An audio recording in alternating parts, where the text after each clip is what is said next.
The U.S. Supreme Court's reversal of Roe v. Wade in June kicked off a discussion about when life begins, sparking fears from the IVF community.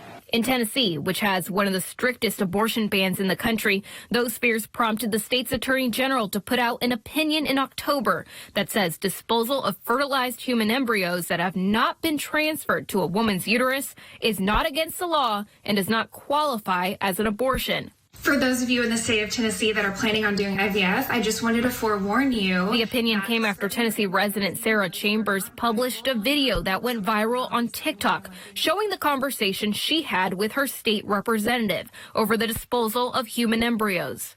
He said that the law, it is mute to IVF, but then he moved to say that the discarding of embryos is separate and that they do see that as an unborn child as life, even though the fertilization happens outside of the womb. So discarding those embryos is in violation of the law. It wasn't until later that she found out it wouldn't be in violation of the law.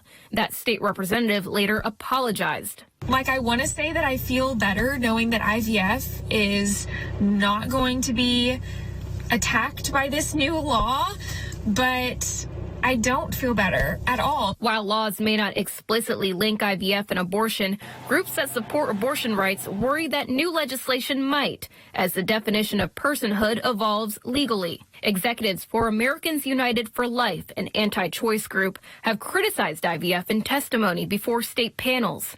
The 50-year-old Washington-based group describes what it calls, quote, human embryo destroying IVF treatments as unethical.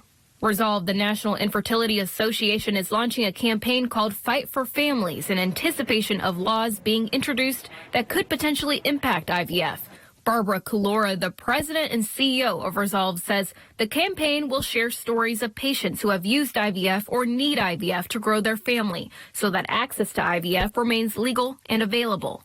What's the message that you guys are trying to send to lawmakers? When legislators start hearing from their constituents that this is a big deal, that there are a lot of people who need IVF, there are a lot of people who might need this access to care, and if you're going to try and restrict it, you're preventing me from having a baby. You're preventing me from building my family. That's a very powerful message for a legislator to hear, and we know it does change minds.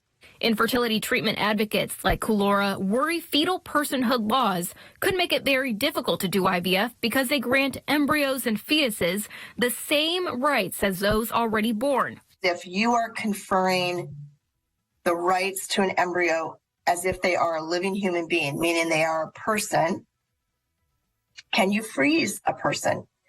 Can you do genetic testing on a person? What if somebody chose to discard their embryos? Would that be murder? We don't know. What we believe is that if an embryo is a person, it will be very, very difficult to do IVF to the standard of care that is needed and that results in the best outcomes.